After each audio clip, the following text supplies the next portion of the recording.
ข้าพเจ้าทั้งหลายณบัดนี้ได้สวดมนต์ภาวนารักษาศีลเจริญสมาธิปัญญาด้วยบุญด้วยกุศลขอให้เทพไทยเทวดาสิ่งศักดิ์สิทธิ์ภูมะเทวาปัตวิงคุงคาเจ้าที่เจ้าทางอารักษ์รักษาจงเสด็จลงมาอนุโมทนาสาธุการอ้อมขอบผู้ข้าทั้งหลายด้วยเถิดนะโมตัสสะภะคะวะโตอะระหะโตสัมมาสัมพุทธัสสะนะโมตัสสะภะคะวะโตอะระหะโตสัมมาสัมพุทธัสสะลำดับต่อไปสิพาสวดบทธรรมจักรเนาะเปิดไปหน้าที่20เนาะไป20เด้อไปหน้าที่20เนาะให้ตั้งจิตตั้งใจสาธุขอให้ฝนอย่าฟ้าตกเด้อให้สวดธรรมจักรสวดมนต์ภาวนาแล้วพุ่นละคอยตกคอยนั้น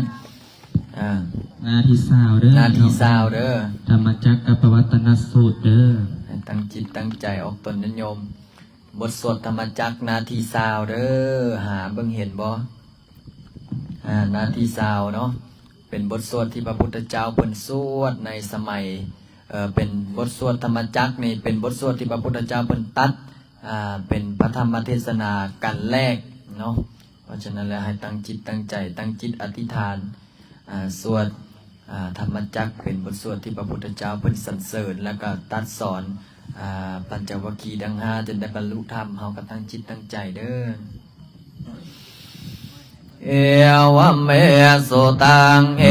กังสัมมายังภะคะวะภาราณสิยังวิหารติอิสิปัตตเนมิกาตัเยตาตาระโคภะคะวะปัญจวัคคีย์เย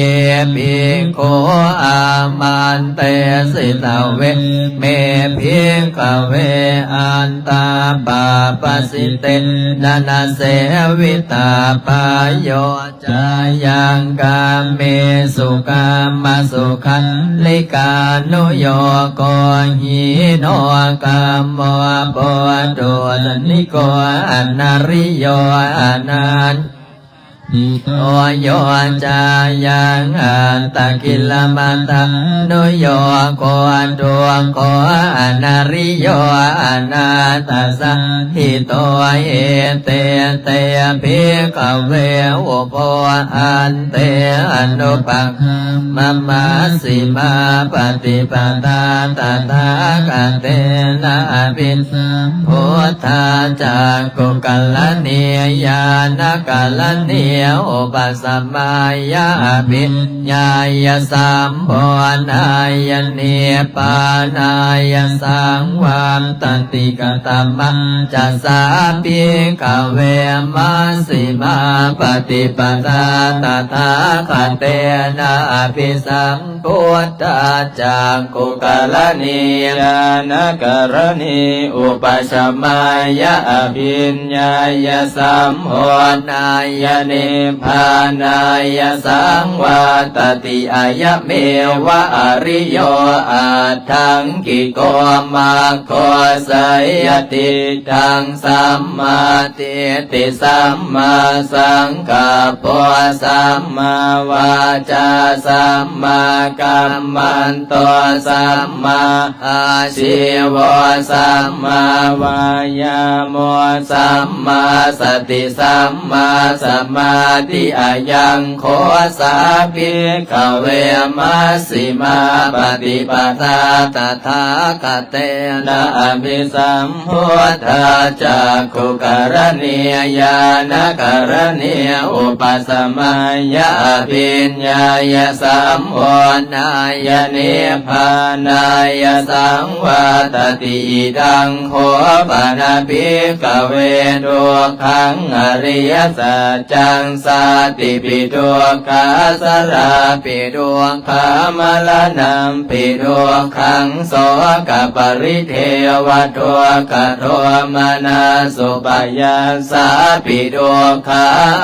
ปิเยหิสัมปโยโคทุกโคปิเยหิวิปโยโค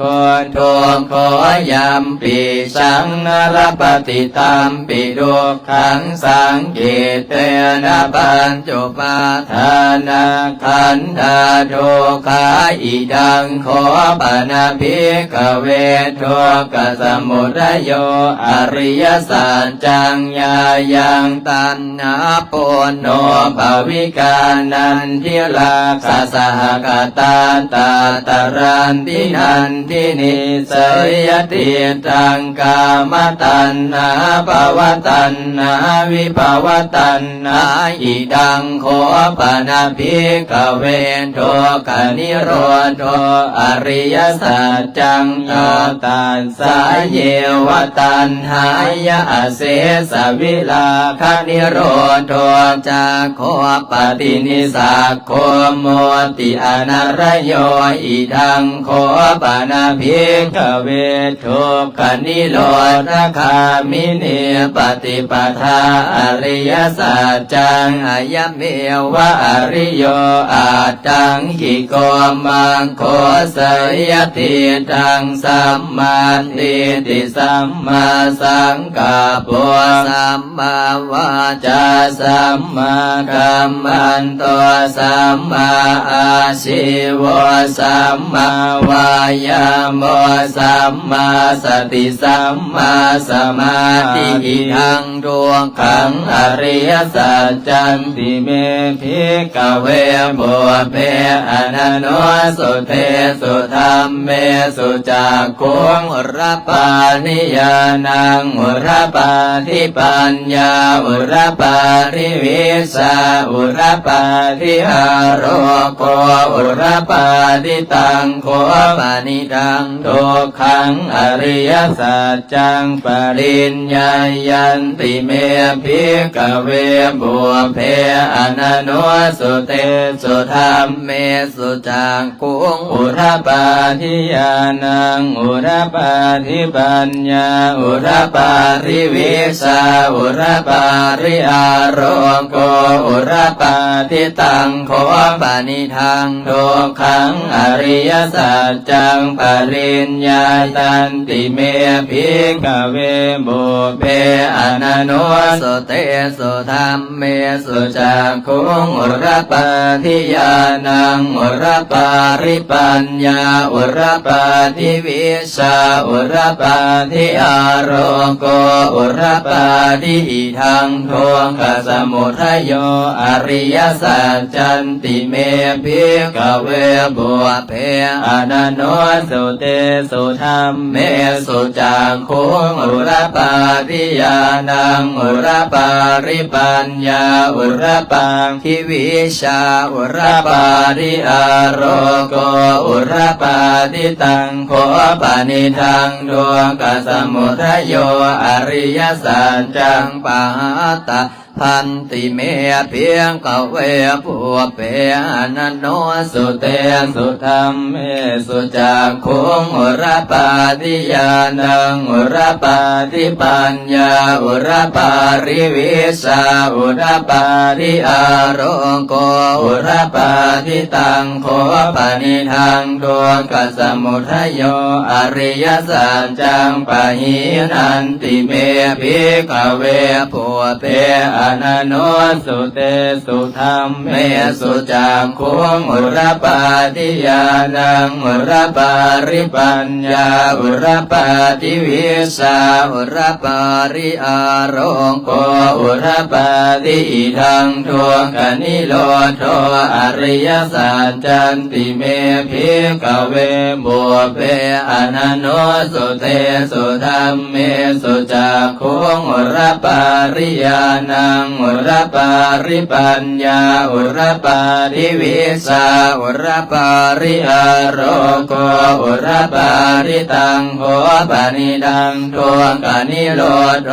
อริยสัจจังสาสิกาตาปันติเมภิกขเวโพเมอนันโนสุเตสุธรรมเมสุจักโคอุรปาริยานังอุรปาริปัญญาอุรปาริวิชาอุรปาทิอาโรโกอุรปาทิตังโคปานิดังโทกานิโรโธอริยสัจจังสาสิกาตันติเมภิกขเวโพเปอนันโนสุเตสุธรรมเมสุจักโคอุรปาทิยานังอุรปาริปัญญาอุรปาทิวิชาอุรปาทิอาโรโกอุรปาทิอิดังดวงกานิโรโธ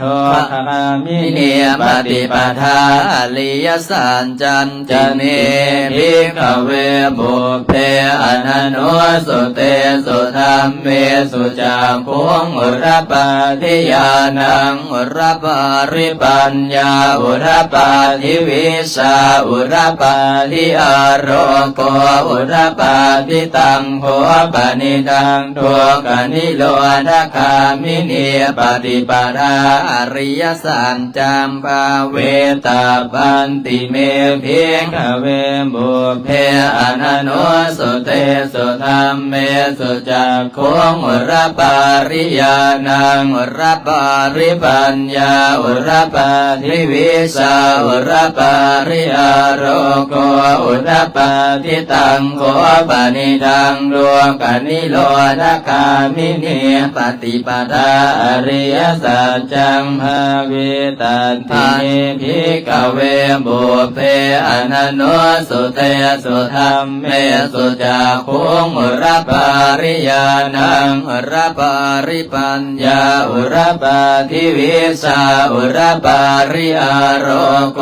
อุรปาทิยาวะเกวันจะเมภิกขเวอิเมสุจตุสุอริยสัจเจสุเอวันติปริวันตังตวาดสากาลังยถาภูตังญาณทัสสนังนวิสุทธังอโหสิเนวตาวาหังภิกขเวสเทวะเกโรเกสัมมาระเกสัพพมเกสัสมณพรหมนิยาปัจจัยสเทวมนุสายอนุตตรังสัมมาสัมพุทธิงอภิสัมพุทโธปัญจัญญาสิงยโตจะโคเมภิกขเวอิเมสุตตุสุอริยสัจเจสิเววันติปริวาตังตวาทสากาลังยถาภูตังญาณทัสสนังนสุวิสุ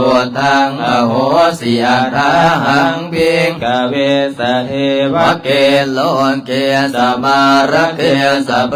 มเกสัสมณพรหมนิยาปัจจายสเทวมนุสายอนุตตรังสัมมาสัมพุทธิงอภิสัมพุทโธปัญจัญญาสิงญาณัญจปนเมทัสสนังอุรปติอกุปาเมวิโมติอายมันติมาชาตินันทิธานิปุนาภโวติธรรมโวจะปะคะวาอาตมนาปัญจวัคคียาภิกขุปะคะวะโตปัสสิตังอภินันทงอิมาสมิงจะปนวัยยากรานาสมิงพันยมาเน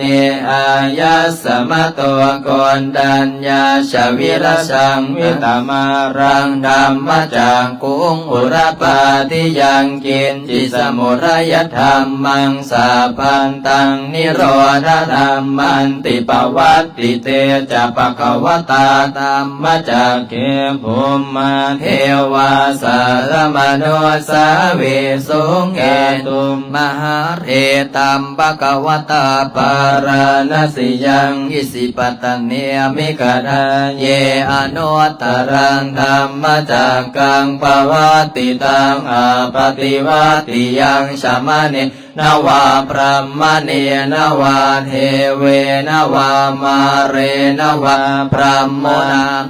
เกณจิวารโรกัสมินเทียงภูมานังเทวานังสัทธังสุตวาจาตุมหาลาสิกาเทวาสัตตมโนสาเวสุจาตุมหาลาสิกานังเท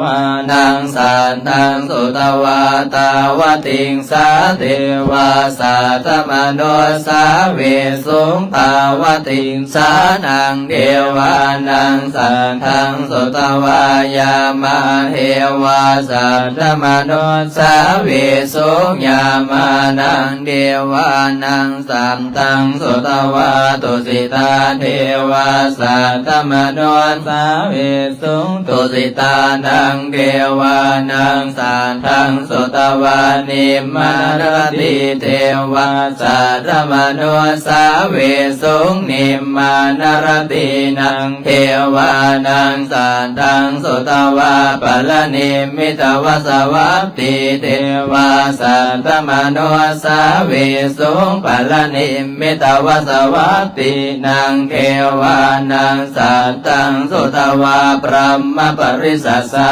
เทวาสัตตมโนสาเวสุพรหมปริสัสสะนังเทวานังสัตตังสุตวาพรหมปโลหิตาเทวาสัตตมโนสาเวสุพรหมปโลหิตานังเทวานังสัตตังสุตวาปาลิตาภาเทวาสัตตมโนสาเวสุปริตาภานังเทวานังสัตตังสุตวาอัปมานาภาเทวาสัตตมโนสาเวสุอัปมานาภานังเทวานังสัตตังสุตวาอาภาชราเทวาสัตตมโนสาเวสุอาภาสรานังเทวานังสัตตังสุตวาปเรตสุภาเทวาสัตตมโนสาเวสุปเรตสุภานังเทวานังสัตตังสุตวาอัปมานาสุภาเทวาสัตตมโนสาเวสุอัปมานาสุภานังเทวานังสัตตังสุตวาสุภคิมมากาเทวาสัตตมโนสาเวสุสุภคิมมากานังเทวานังสัตตังสุตวาเวหปลาเทวาสัตตมโนสาเวสุเวหปลานังเทวานังสัตตังสุตวาเวหาเทวาสัตตมโนสาเวสุอเวหานังเทวานังสัตตังสุตวาตาปาเทวาสัตตมโนสาเวสุอัตตปานังเทวานังสัตตังสุตวาสุรสาเทวาสัตตมโนสาเวสุสุรสานังเทวานังสัตตังสุตวาสุรสีเทวาสัตตมโนสาเวสุสุรสีนังเทวานังสัตตังสุตวาอากนิตากาเทวาสัตตมโนสาเวสุเอตัมภะคะวตาปาราณสิยังอิสิปตเนมิกตาเยอนุวัตรังธรรมจักกังปวัตติตังอาปฏิวัตติยังสมเนนวาภามเนนวาเทเวนวามาเลนวาพรหมนาวาเกนาจิวารโรกัสมินติติยเตละกะเตนะเตนะโมเตนะยาวะพรหมโรกัสโตอาโปคาสิอายัญจตสัสสิโรกตาตุสังคัมปิสัมปะคัมปิสัมปะเพทิอาปมาโนจะโอราโรโอบาโสโรเกปตุระโหสิอติกะเมวะเทวานังเทวานุปังวา งอระโคปะคะวาอุทานังอุราเนสิอัญญาสิวัตโพกรดัญโยอัญญาสิวัตโพกรดัญโยปิติหิทังอายะสมะโตกรดัญญาสัญโยกรดัญโยตะเววนามังอาโหสิติ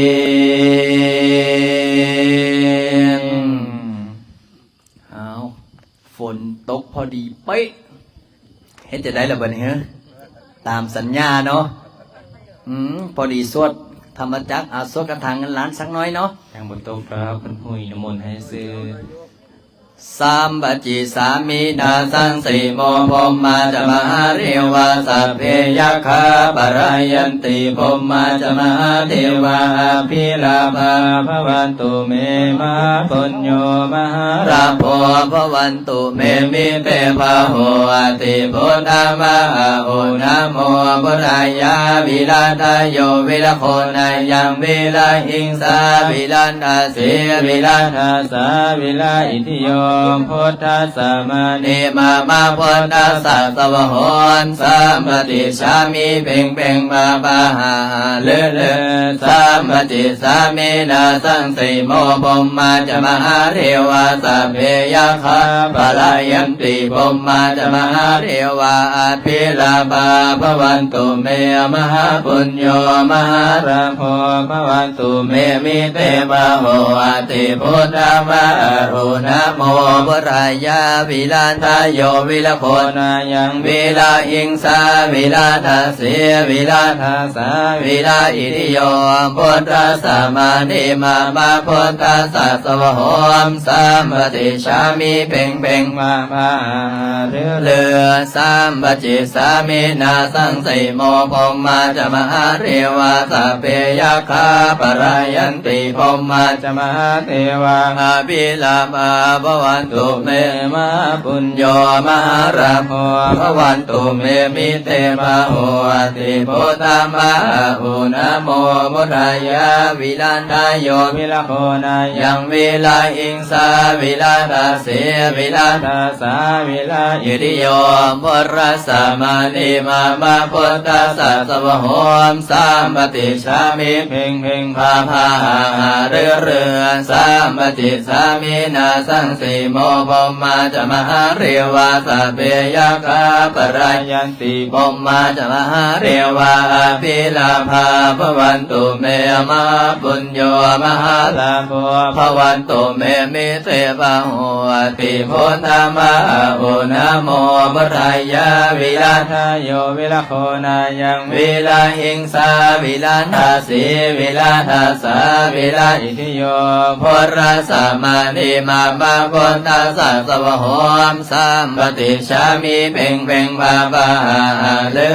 อสัมปจิสามินาสังสีโมพมมาจะมหาเรวาสัพเพยัคขาปะรายันติพมมาจะมหาเรวาภิลาภาภวันตุเมมหาปุญโญมหาราโภภวันตุเมมิเตภาโหติพุทธามะโอนะโมพุทธายาวิลาทายโยวิลาโคนายังวิลาหิงสาวิลาทาเสวิลาทาสาวิลาอิริโยพุทธัสสะมานิมาพุทธัสสะสวะโหมสัมปติชามิเพ่งเพ่งภาภาเลือสัมปจิสามินาสังสีโมพมมาจะมหาเทวาสัพเพยัคขาปะรายันติพมมาจะมหาเทวาภิลาภาภวันตุเมมหาปุญโญมหาราโภภวันตุเมมิเตภาโหติพุทธามะโอนะโมพุทธายาวิลาทายโยวิลาโคนายังวิลาหิงสาวิลาทาเสวิลาทาสาวิลาอิทิโยพุทธัสสะมานิมาพุทธัสสะสวะโหมสัมปติสามิเพ่งเพ่งมาภาเรือสัมปจิสามินาสังสีโมพมมาจะมหาเรวาสัพเพยัคขาปะรายันติพมมาจะมหา อภิลามาภวันตุเมมหาปุญโญมหาราโภภวันตุเมมิเตภาโหอติพุทธมะอุณโมปรายาบิดันดาโยวิลโคนายังวิลาหิงสาวิลาทาสีวิลาทาสาวิลาอิติโยปุระสัมมานิมามาพุทธัสสะสวะโหมสัมปติชามิเพ่งเพ่งมามา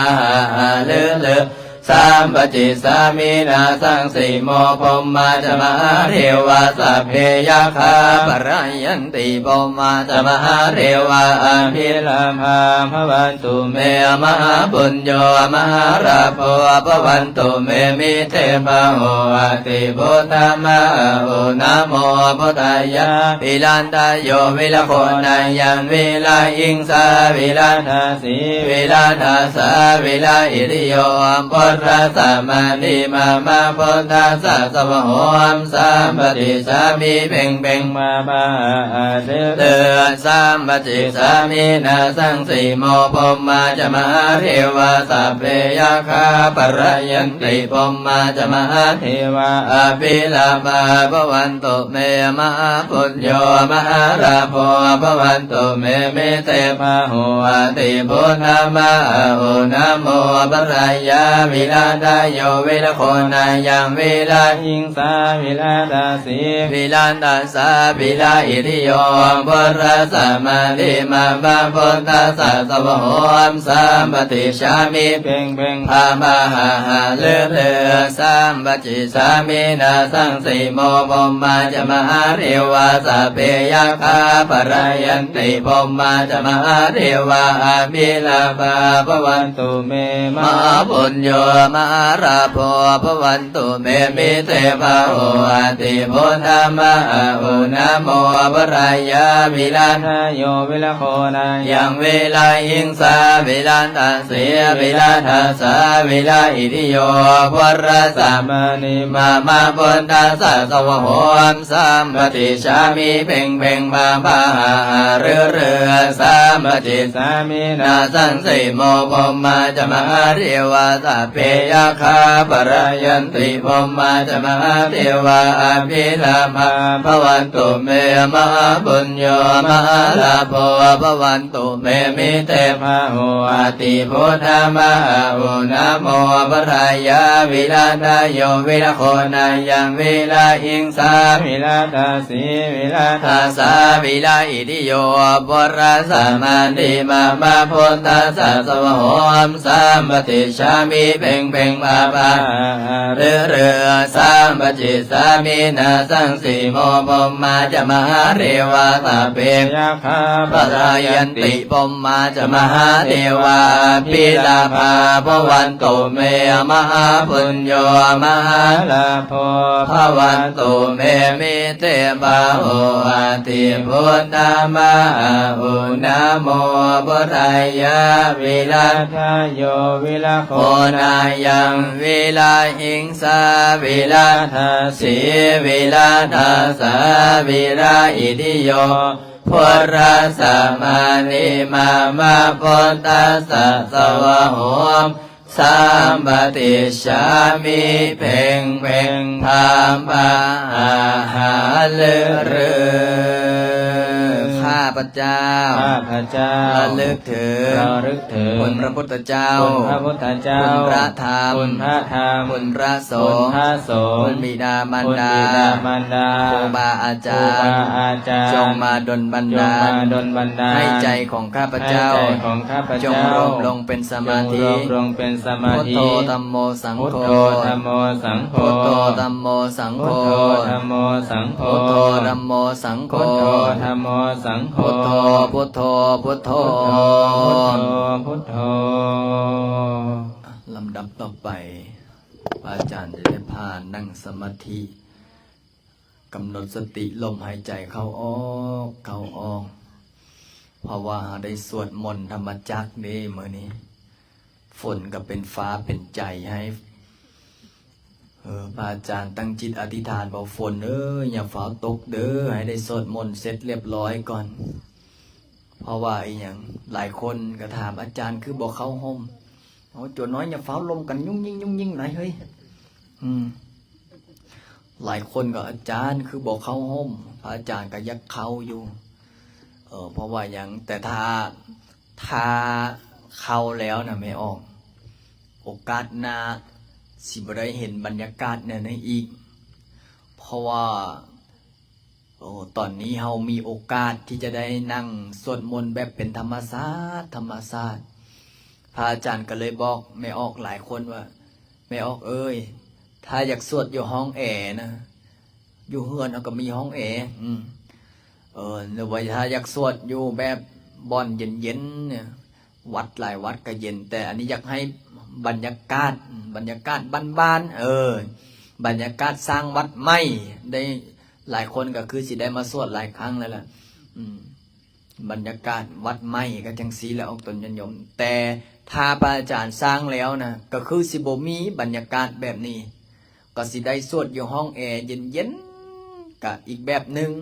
แต่อันนี้ได้สวดอยู่แบบบรรยากาศฝนตกมาโปรยๆนี่แต่ก็คือสิอย่าฟ้าตกหลายฟ้าเอ้ยขอนำนอกจาก10 นาทีเพราะว่าเพราะว่าออกตนยันยมนั่งสมาธิแผ่เมตตากับแป้งในฝนตกมาอ้อมมาตั้งแต่พุ่นเขาว่าอยู่พุ่นห้องฝนตกแห้งเสร็จเรียบร้อยฝนก็ตกมาฟ้าก็ห้องมาบึ้มที่แรกพระอาจารย์ว่าสิว่าเข้าศาลาแล้วจุโยมก็เฮ็ดบูชาอยู่พุ่นทาว่าพระอาจารย์ว่าถ้าประมาณ8:30 ถึง 9:00นี่ฝนจะบ่ตกแต่ถ้าเกินไปนั้นนะเขาสวดมนต์แล้วแป๊บแต่เขาเลิกเนี่ยอีกแป๊บนึงนี่ตกเพราะว่าอย่างพระอาจารย์บ่ไล่สักเคได้เหมือนนี่ถ้าพระอาจารย์สักเคนี่สิแห้งกว่านี้เนาะเทวดามาร่วมอนุโมทนาบุญก็เลยบอกว่าโอ้เป็นจิตเป็นใจให้เฮาฝนยังบ่ทันตกให้เฮาแต่ก็ทั้งนั้นทั้งนี้เนาะออกตนญาติโยมเนาะคือพระอาจารย์บอกให้ล่ะบ่อนเฮาสร้างวัดใหม่สถานที่ก็อาจจะบ่เรียบบ่ลอยยังกุกกักเนี่ยอย่างคือไม่ออกเห็นแล้วนั่งก้อนหินอาจจะเจ็บก้นหน่อยนึงเด้อเจ็บก้นหน่อยนึงก็อดเอาเพราะว่าสร้างวัดใหม่แต่พระอาจารย์คิดว่ามาอาทิตย์หน้านี่คือสิบ่ได้นั่งก้อนหินเจ็บก้นนั่นแหละมาอาทิตย์หน้าเนี่ยพระอาจารย์สิเร่งให้เขามื้ออื่นนี่ก็สิเริ่มวางแผนให้นายสร้างเขาปูมื้ออื่นนี่ก็เริ่มวัดแทกแล้วก็มื้อฮือก็สิเริ่มเอาหินเอาทรายเขามาป้าบให้งามๆให้สมกับบ่อนสวดมนต์นั่งสมาธิตอนนี้ก็อาจจะดินคุกคะถ้าเปรียบเหมือนจิตใจเฮาเนี่ยไม่ออกจิตใจเฮาตอนเฮาบ่มีศีลตอนบ่มีธรรมตอนบ่เข้าสวดมนต์นั่งสมาธิภาวนาก็บ่ต่างกับสถานที่อันนี้ล่ะเฮาเบิ่งมองเป็นธรรมะทีแรกจิตใจของเฮาก็ลุ่มๆดอนไผเว้าหยังมานี่โอ้ยค่อยบ่เคยยอมไผเด้เถียงไผเว้าหยังมานี่เถียงโดยเฉพาะผู้ที่บ่มีธรรมะน่ะเถียงปุ๊บอันอื่นบ่เว้าดอกผู้ใดอยู่นำกันก็อาจสิฮู้โดยเฉพาะครอบครัวแต่ถ้ามีศีลมีธรรมเด้บัดนี้หันหน้าเข้าวัดเขาว่าโอ้มื้อนี้ผัวเฮาไปจังซั่นจังซี่ดีเนาะเอาสาธุมันเดี๋ยวสักมื้อสักวันมันก็เข้ามานั่นแหละเดี๋ยวสิดึงไปสวดมนต์นั่งสมาธิภาวนากับพระอาจารย์ลินเนี่ยอันนี้ก็คือกันสถานที่บ่อนพระอาจารย์เฮ็ดให้เฮาเบิ่งเป็นธรรมะเห็นบ่ตอนมาแรกๆนี่ไม่ออกก็สิได้นั่งเนาะผู้ใดทันมาเนี่ยบัดนี้กลับไปย้อนบรรยากาศตอนนั้นบ่ได้เด้ผู้ตอนนั้นนี่นั่งเอียงตอนนั้นนี่นั่งเอียงผู้ใดมานั่งก็นั่งเอียงคางบอกอาจารย์เอ้ยนั่งสมาธิอยู่วัดอาจารย์ค้างจน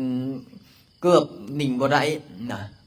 เพราะว่าพื้นมันบ่เพียงแต่อันนี้มีเจ้าภาพเจ้าศรัทธามาปั๊บพื้นให้เฮาเสร็จเรียบร้อยพระอาจารย์ก็เอาหินมาลงบัดนี้เอาหินมาลงก็เพื่อบ่ให้มันเป็นตมแต่มื้ออื่นมื้อฮื้อนี่ก็สิปั๊บพื้นงามๆให้เวลานั่งสมาธิสิปูคอนกรีตเทซีมังให้คักพอเทซีมังถ้ายังเป็นไปได้ว่าโอ้ถ้าเทซีมังแล้วก็ยังบ่คักบ่ก็สิปูพุ่นแหละกระเบื้องพุ่นแหละปูกระเบื้องปูตากะโลพุ่นละให้เวลาเฮานั่งสมาธิเวลาก็ทำความสะอาดง่ายแต่อันนี้ก็ค่อยปรับค่อยเปลี่ยนค่อยเป็นค่อยไป ก็คือจิตคือใจของเฮานะมาสวดมนต์แรกๆกับบางคนมีได้ป้าคนนั้นคือมันสวดใดเฮาคือสวดบ่ได้แน่คนนั้นคือมันสวดเก่งแท้ก้อนเขาสิเก่งก้อนเขาสิเป็นก้อนเขาสิได้เขาท่องมาแล้วท่องอีกเข้าแล้วเขาอีกสวดแล้วสวดอีกบางคนก็มีได้สวดมนต์ในตาลิกลักลิกลักลิกลักลิกลักตีนมือนี่บ่อยู่กับเนื้อกับตัวได้เปิ้นเพราะว่าอย่างกิเลสว่ากิเลสแต่ถ้าผู้ใดที่ฝึกมาแล้วนะฝึกดีคัดดีแล้วนะเวลาสวดมนต์ก็รับตาเขาสวดเอวเมสุตังกับเอวเมสุตังบางคนจนท่องได้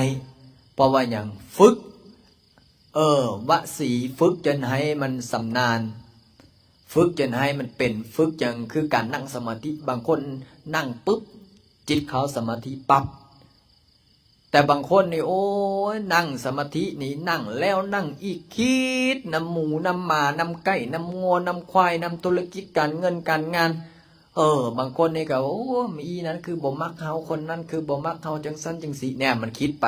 แต่ถ้าผู้ใดเคยฝึกเคยปฏิบัตินั่งปุ๊บมันปล่อยวางปั๊บนั่งแล้วใจมันสงบเลยนั่งแล้วปุ๊บพุทโธพุทโธพุทโธพุทโธจิตเข้าเป็นสมาธิจิตเข้าเป็นบุญบัดนี้สะสมพลังบุญสะสมพลังบารมีบางคนว่าอาจารย์เขาน้อยบ่เคยฝึกอย่างนี้เว้าแบบพื้นๆให้ฟังในเนาะเว้าแบบเป็นภาษาชาวบ้านก็คือกับเฮาสร้างหม้อไฟหรือสร้างแบตโทรศัพท์น่ะไม่ออกถ้าสายชาร์จบ่ดีได้เป็นจังไดมันก็บ่เข้าแต่ถ้าสายชาร์จดีแล้วเสียบปื๊ดชั่วโมงนึง2ชั่วโมงก็เต็ม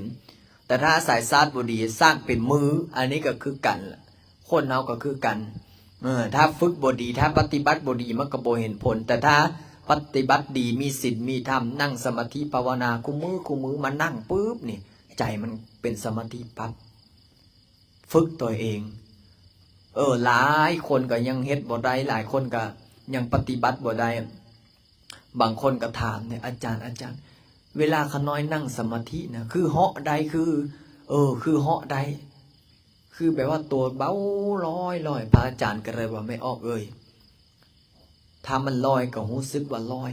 สร้างมันเดี๋ยวมันก็ดับไปถ้ามันเจ็บแข้งเจ็บขาเจ็บก้นเจ็บอันบ่อนนั้นบ่นี้ก็ปล่อยให้มันเจ็บไปถ้าขยับบางคนก็ขน้อยขยับได้บ่ถ้ามันเจ็บขาเขาก็เปลี่ยนท่าเต็งขาซ้ายเอาขาขวาขึ้นมาไหมกำหนดพุทโธพุทโธไหมพระอาจารย์เคยนั่งสมาธิเนาะนั่งเป็นมื้อเป็นคืนโอ้ยคักกินข้าวสั่นเช้าเสร็จเรียบร้อยนั่งภาวนาคักม่วนภาษาทางโลกเอิ้นว่าม่วนภาษาทางธรรมเอิ้นว่าสงบจิตเข้าสมาธิจิตเข้าภวังค์พระพุทธเจ้าเพิ่นยังบอกว่าสุขอื่นใดจะเท่าความสงบบ่มีอีหยังนั่งสมาธิแล้วมันปล่อยวางเบาแต่ช่วงนี้บ่ได้ฝึกบ่ได้ปฏิบัติเพราะว่าหยังแต่ละมื้อแทบจะบ่ได้นอนแม่ออกตื่นแต่เช้ามานั่งสมาธิแล้วเสร็จเรียบร้อยก็มาเขียนรายชื่อคนเจ้าภาพเจ้าศรัทธาเพราะว่าช่วงนี้พระอาจารย์ก็สร้างวัดใหม่แล้วก็ต้องมาสวดคาถาเงินล้านให้คนขายที่ได้อีก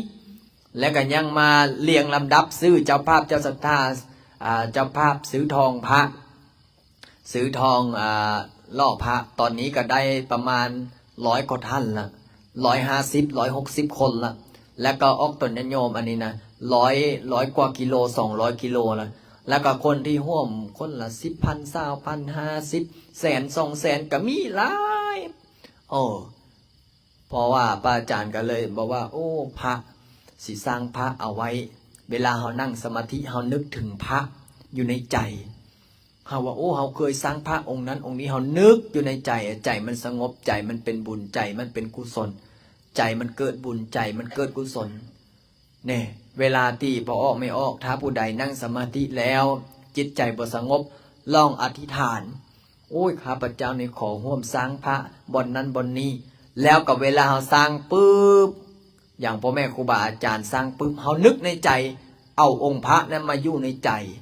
ให้นึกพุทโธพุทโธแล้วก็นึกเห็นหน้าพระพุทธรูปเนี่ยใจมันสงบใจมันเป็นบุญใจมันเป็นกุศล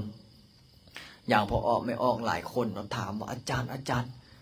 เวลาพระอาจารย์นั่งสมาธิสวดมนต์นี่พระอาจารย์คิดหยังบ่พระอาจารย์ก็เลยบอกว่า นึกถึงแต่พุทโธไม่ออกเลยนึกถึงพุทโธพุทโธกับแม่นหยังพุทโธกับพระพุทธเจ้าเฮาไงล่ะเนี่ยใจมันก็สงบใจมันก็เป็นบุญใจมันก็เป็นกุศลใจมันก็นิ่งอยู่กับพุทโธอยู่กับลมหายใจเข้าออกไม่ออกพอออกลองเอาไปประพฤติลองเอาไปปฏิบัติเบิ่งเด้ออย่างมื้อนี้พระอาจารย์ก็เลยบอกว่าโอ้ได้สร้างพระพุทธรูปเนาะใกล้จะเสร็จแล้วล่ะโครงหุ้นนะหุ้นขี้ผึ้งนะแล้วก็เสร็จเรียบร้อยแล้วก็สิได้ระดมทองเนี่ยออกตนญาติโยมอย่างมื้อนี้ก็มีออกตนญาติโยมมาสวดมนต์นี่ก็ 4-5 คนเด้ครับเป็นเจ้าภาพคนละโลคนละ5 ขีดนี่ได้เป็นบุญได้เป็นกุศลเพราะว่าสถานที่แถวนี้นะออกตนญาติโยมพระอาจารย์สิว่าให้ฟังแต่ผู้ใดย่านผีก็ขออภัยเด้อเพราะว่าบ่อนเฮานั่งนี่นะตามที่พอออกไม่ออกไทยบ้านนี่ว่าเป็นภาษาเก่าก็เลยบอกพระอาจารย์ก็เลยว่าโอ้ภาษาก็บ่เป็นหยังแมวเอ้ยเฮาบุกเบิกเฮาเฮ็ดเป็นบ่อนวัดบ่อนวาแล้วถ้าประสงค์ภาษาก็ถ้าวิญญาณก็ให้เขามารับบุญรับกุศลนำเฮาไว้ละสวดมนต์ภาวนาเนี่ยเพราะว่าหยังภาษาเก่าก็เวลาเฮาตายไปเฮาก็เอาเฮาแล้วไปฝังแสดงว่าเขานั้นเป็นผีรุ่นพี่เป็นผีรุ่นอ้ายเป็นผีรุ่นเอื้อยเวลาเขาล้มหายตายจากไปเขาแผ่เมตตาให้เขาเนี่ยเขาก็ได้รับบุญรับกุศลอย่างน้อยๆเขาก็เวลาเราล้มหายตายจากไปลูกหลานหรือว่าคนที่อันนั้นเขาก็สิได้แผ่เมตตาให้เขาคือกันเพราะว่าอย่างพระพุทธเจ้าบอกว่าความตายนี่บ่มีผู้ใดหูว่าเขาสิตายมือใดหูแต่มือเกิดแต่บ่หูมือตายอย่าบอกได้ว่าอาจารย์ขน้อยยังน้อยอยู่บ่ตายดอกบ่ตายง่ายๆเลยหลายคนแล้วเพราะว่าเพราะว่าความตายบ่มีผู้ใดหนีพ้น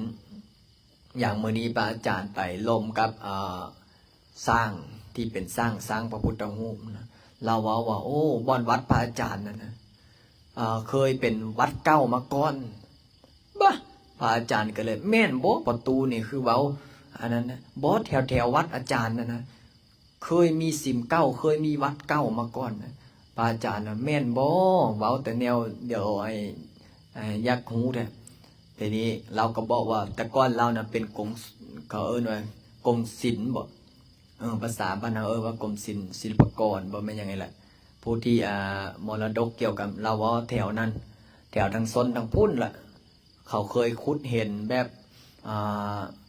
ปราสาทพระลักษ์พัง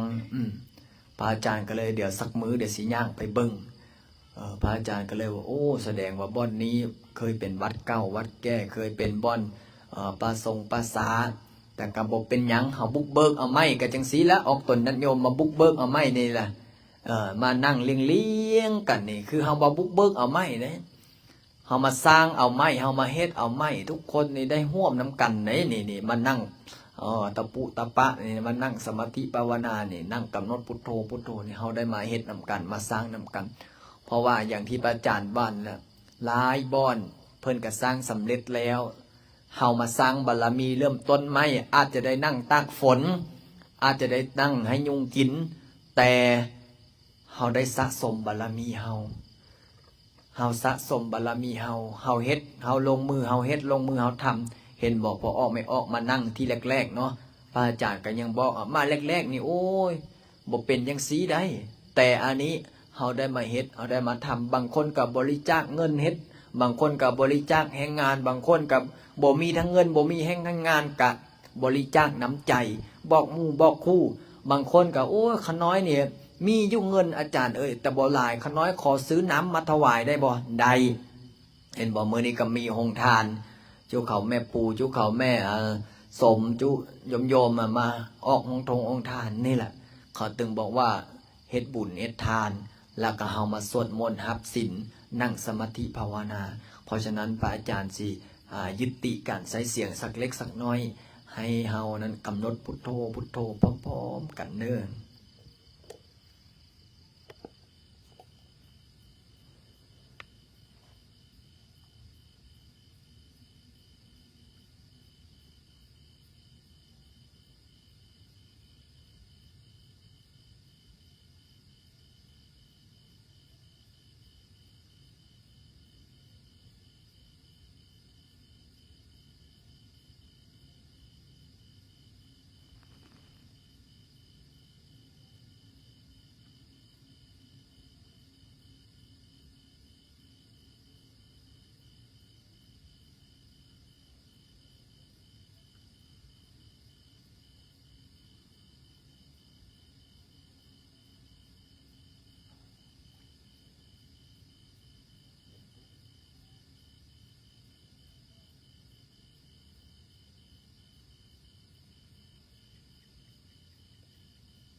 แก่เวลา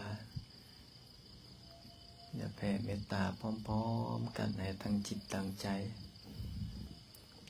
สัพเพสัตตาสัทธาโหนโตอาเวราสุขสิวิโนขอให้สัตว์ทั้งหลายจงเป็นผู้บ่มีเวรต่อกันและกันจงเป็นผู้ดำรงชีพอยู่เป็นสุขทุกเมื่อเถิดกาตังปุญญังภารังไมหังสัพเพภาคีภวันตุเตขอให้สัตว์ทั้งสิ้นนั้นจงเป็นผู้มีส่วนได้เสวยผลบุญอันที่ข้าพเจ้าได้บำเพ็ญแล้วนั้นเถิดอะระหังสัมมาสัมพุทโธภะคะวาพุทธังภะคะวันตังอะภิวาเทมิสวากขาโตภะคะวะตาธัมโมธัมมังนามัสสามิสุปฏิปันโนภะคะวะโตสาวกสังโฆสังฆังนามามิ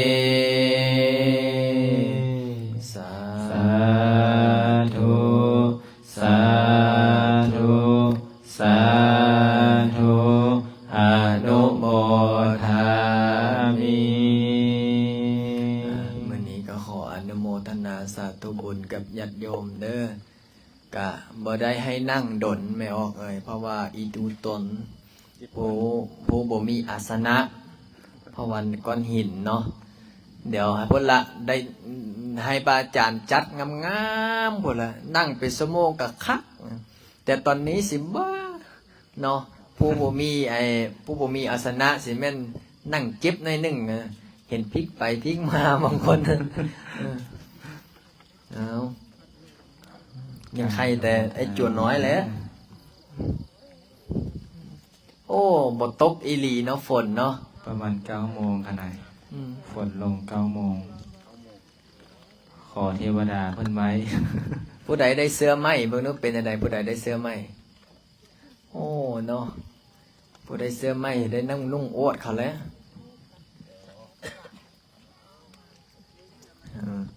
ได้จะคนละเสื้อไหมนี่เนาะอันก็ได้ตีเอามาเปลี่ยนเอาอันใหญ่ยศไซส์เอาไซส์ใดน้อยไซส์แม่นผู้ใดใส่ไซส์ใดใดโอ้เดี๋ยวจังพิเศษเอาบัดนี้เตรียมเดี๋ยวพระอาจารย์สิทักทายอย่าออกตนโยมใน Facebook ตอนนิดๆหน่อยอนุโมทนาบุญเด้อเมื่อไปแล้วนอนรับฝันดีให้ได้ตัวดีเด้อ ได้แล้วก็อย่าลืมพระบอกพระเด้อสาธุวันนี้ถวายพ่อโยมพ่อท่านพวงเพชรสัทธวีพร้อมกับคอถวายทุกเทียนแล้วก็ท่านนั่งท่านพวงเพชรอีกแล้วสองกั๊บ2 ธงพร้อมด้วยใต้ผูกแขนโยมท่านพิสิทธิ์นางวิมลพรพร้อมด้วยกับครัวถวายสองกั๊บเนาะอนุโมทนาสาธุโยมแม่รัศมีอ่อนตาวงสาธุท่านสมพงษ์นางขันธลาพร้อมกับครัวถวายทุกเทียน1 ถุงสาธุสาธุสาธุมาได้ลูกเดี๋ยวฝนตกอันนี้ท่าน นางอรไทยกลางโยธีความครอบครัวพร้อมด้วยลูกชายถวายทูปเทียน1 ทูป อันนี้ถวายทองครึ่งโลสาธุ โอ้ได้เสียผมโมทนาสาธุบุญเด้อมาถวายเลยไม่ออกเพิ่นถวายทองล่อพระพร้อมนอกคนนี้ เดี๋ยวไอ้ครูบาไปเอาทองมันผู้ใดห่วมกิโลนึงมีทองพร้อมได้เขียนซื้อพร้อมมาเนี่ยอยู่อันนั้นไอ้โจน้อยไอ้โจน้อยนี่อรุณศิลป์เขียนชื่อเนาะถวายทูป1 พ่อสาธุทุกถูกได้ได้อ๋อได้นี่ทองเอาทองมาเขียนชื่ออันนี้ทองมาให้เพิ่นเขียนลูกอันโตที่บ่ท่านได้เขียนนั้นอันนี้เอาวางนี่ละอันวางนี่ละไปเอาตัวที่บ่ท่านได้เขียนเอาตัวที่บ่ท่านแม่คำลาถวายทูป1 ถุง2 กิโลอนุโมทนาบุญเด้อเอานี่เอาวางเอาขันมาใส่จั๊วเอาทองมาลูกทองให้โยมเขาอ่านท่วมอันนี้เอาขันของเฮาเดี๋ยวอันนี้เดี๋ยวเขาใส่มานี่อันนี้จะขายที่พร้อมบ่ตู้ละพรถวายทูป1 ถุงสาธุเจ้าภาพโฮงทานมื้อนี้โฮงทานยังหมูทอดมดบ่ยังเนาะโอ้จักเอามาจากกล้อง2 ถาดเป็นยังไว้มื้ออื่นยังหลายบ่โอ้พอดีละเอาไว้ไอ้จั๋วใส่ตู้เย็นไอ้จั๋วเอามาเอามาลูกเอาทองเอาปากกามาพร้อมเด้อเอามิกมาพร้อมไหมจั๋วเอามิกนี่มามานี่เขียนชื่อเขียนนั้นพร้อมเอาโต๊ะเอาตัว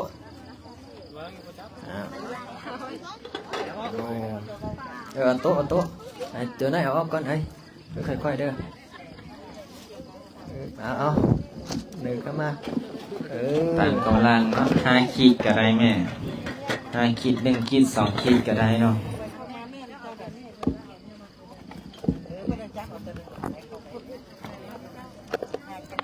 เอามาอันนี้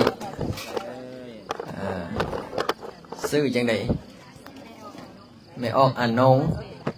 ไม่ออกอนงพิมพ์มาแสงสาธุมานี้สาธุขอให้ได้ขายที่พร้อมกับขายทองบูชาทองอันนี้ก็พี่มาเขียนตัวนี้เอาผู้ชายจ้างให้เขียนเด้อนั่นนี่เดี๋ยวว่าจะไปขายได้เนี่ยขายมาได้เป็นสิบวัดใกล้ๆนี่นะยุติวัดอาจารย์เขาเนี่ยทุกท่านตั้งหน้าที่ตั้งหน้าที่ตั้ง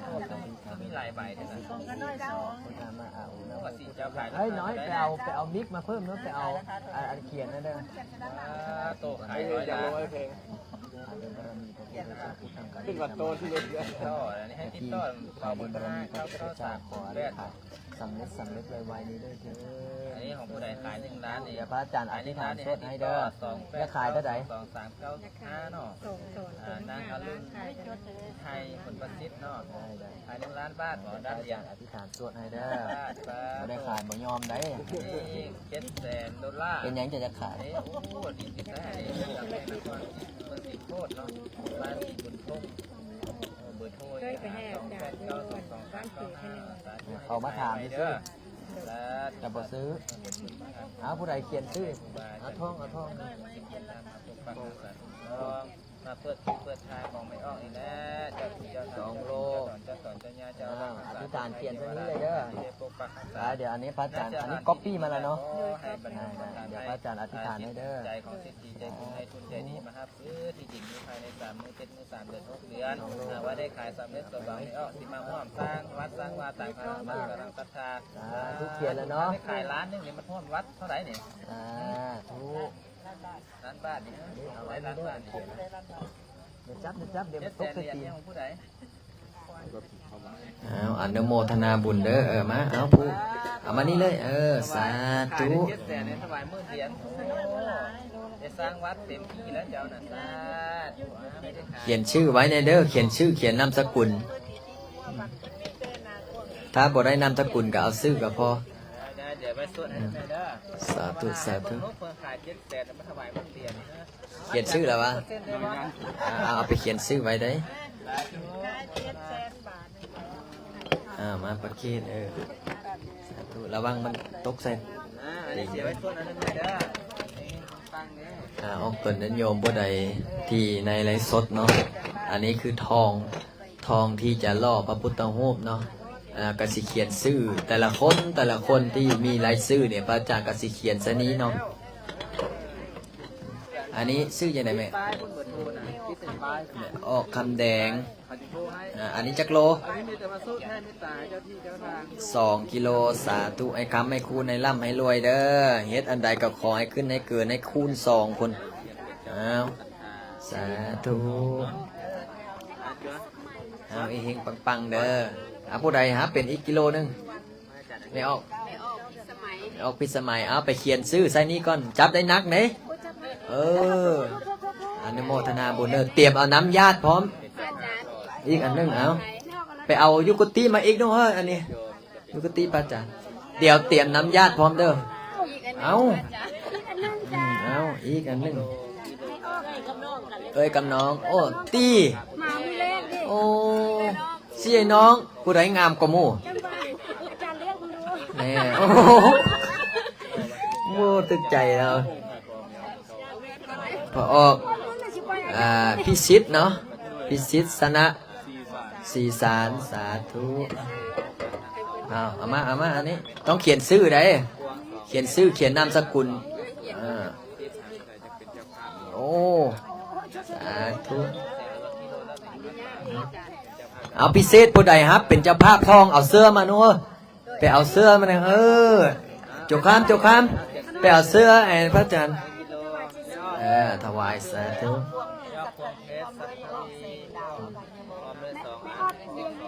ไม่ออกเวียงมีไร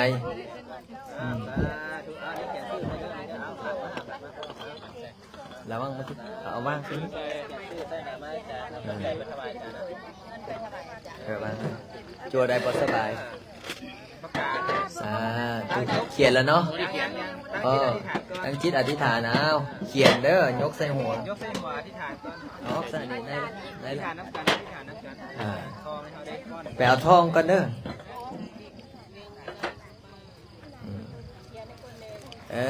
นี่เอาผู้ใดห่วมเป็นเจ้าภาพทองได้เสื้อเนี่ยนี่ใส่แล้วให้รวยให้ปังเด้อสาธุรวยแล้วอย่าลืมกันได้ให้ปองสาธุเมนผู้ใดละเพียงยังบ่ทันพ่อไอ้จัวมาทองมาเอาผู้ใดฮับเป็นเจ้าภาพค่อยใจเย็นบิ๊กพร้อมบิ๊กกับอันเดียวก็2 อันลืดไปลืดมาอยู่เนาะผู้ใดซื้อรถใหม่โอ้อันนี้บ่ไหนเดี๋ยวสิไปเคาะให้ไปเจิมให้ไปเป้าให้ถูกอันนี้ยังบ่ทันมีซื้อเอาหมดแล้วบ่ยังเนาะสาธุยัดน้ำออเดอร์ถ้ายัดน้ำออเดอร์ผู้ใดมีน้ำยัดยัดน้ำอุทิศบุญกุศลให้เจ้ากรรมนายเวรได้เห็นเจ้ากรรมนายเวรลายเป็นในช่วงนี้เนาะโยมแม่น้องก็รับเป็นเจ้าภาพ1 กิโลสาธุแล้วก็คณะสายบุญสายยัตติธรรมอันนี้เกียรติมีทองแล้วบ่เอามานี่โอ้อันนึงอันนี้บ่ธาตุอันนี้บ่เอา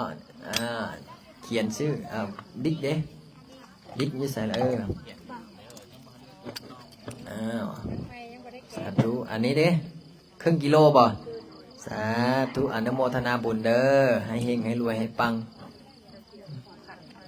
ขันโลกว่าโลพอได้อันนี้เอานี่ผู้ใดบ่ทันได้เขียนนี่เอาเขียนเอาก้อนละโลได้ทุกหวยแตกได้นี่ถึกเอารถเขียนรถได้ไหมเขียนรถอธิษฐานอันนี้จะจับเดี๋ยวซื้อเขาลุ้นยังวันนี้ซื้อวางนั่นแหละ อันนี้เอาเขียนใส่เลยอันนี้ไอ้แม่ระวังได้มันทึก นัดในโลนึงคนเนี่ยทอง สาธุเขียนชื่อนามสกุลพร้อม เฮียนมอสี่มห้าแล้วนี่มห้าแล้ว บ่มีนามสกุลก็เขียนได้ชื่อละอย่าบอกวันที่เกิดกับชื่อลืม เขียนให้อาจารย์ ให้คำให้คูณให้ร่ำให้รวยเด้อสาธุพ่อใหญ่นี่รอดแล้วฮอดจนว่าพุทธศาสนาพุทธลาเวลาเป็นนั้นผมซื้อต่อไป เอาเตรียมน้ำญาติเด้อผู้ใดที่ญาติน้ำญาติเตียมญาติในใจถ้าบ่มีน้ำญาติไอ้จัวอย่าฟ้าไปนอนเด้อไอ้จัวเฮาเด้อ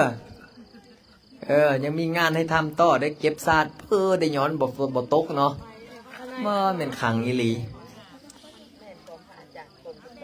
พระอาจารย์บอกแล้วบ่ตกเอาเบิ่งแม่มันตกมาฮอดนั้นแหละเมื่อกี้นี่แม่นบ่บอกว่าไปอีหลีโยมแม่วันดีจากพัทลุงอันนี้ของผู้ใดเอาทองให้เขียนชื่อก่อนเขียนแล้วเอามานี่เอามานี่ต้องสวดได้อันนี้ต้องได้อันนี้ก็ต้องได้สวดได้อันนี้นะถูกอันนี้เขียนหนังสือเป็นบ่ล่ะเขียนเป็นบ่หนังสือเป็นเนาะนี่ดิกนี่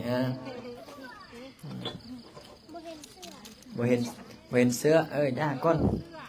เมื่อยังเสื้อเมื่อละบ่ฮัน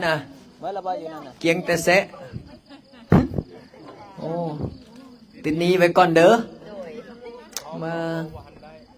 ผู้ใดละที่ร่วมเป็นเจ้าภาพทองบ้านได้เสื้อไปหาเพิ่นบ่เลยสาธุโอ้เขายังใส่กระแจอยู่ห้องอีกน้ำพุนติดนี้ไว้ก่อน ติดนี้ไว้ก่อนเด้อแสดงว่าต้องวัดพระหัตถ์มาต้องมาเอาเด้ทองกิโลนึงต้องเอาเขียนเอาเบิ่งเด้อแม่เด้อฟ้าเด้อได้โอ้เฮ็ดไปให้มาได้ฮอด10กิโลบ่ก็อันนี้นะเอาเด้ยังพื้นนึงพุ่นน่ะพอดีได้คนหุ้นพอดีน้อยเอาไปให้แม่เอามาให้พ่อนี่ก็ได้เบิ่งดูใส่เบิ่งดูเพียงเอา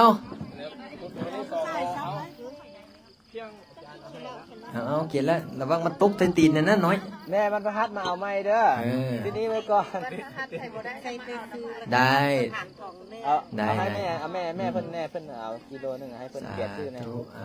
อาจารย์เอาทองให้เพิ่นเขียนใส่ละเอาทองมาโอ้ลูกน้อยหลายคนนี่ยื่นซ้ายยื่นขวาค่อยยันแต่มันตกใส่ตีนเจ้าเหรอไม่ออกได้ไม่ออกได้บ่ทันได้สาธุอันนี้ของผู้ใดอันนี้นะคันผู้ใดนี่คันไปนี่บอกเอานี่เอาไปรอบพระเสร็จได้นี่นักเด้ระวังมันตกใส่ตีนได้ให้น้อยเลยกระดูกหางกันนะเอากระถาขายเครื่องดีๆบอกสาธุให้ปังๆให้ขาขายดีๆช่วงกระถางเงินล้านยิ้มเก่งๆมาบัดนี้เตรียมน้ำญาติเด้อครบแล้วเนาะเมื่อละบ่ฮับพรนับพรบัดนี้ตั้งจิตตั้งใจเด้อให้ตัวน้อยให้พรพร้อมกันนั่งลงสั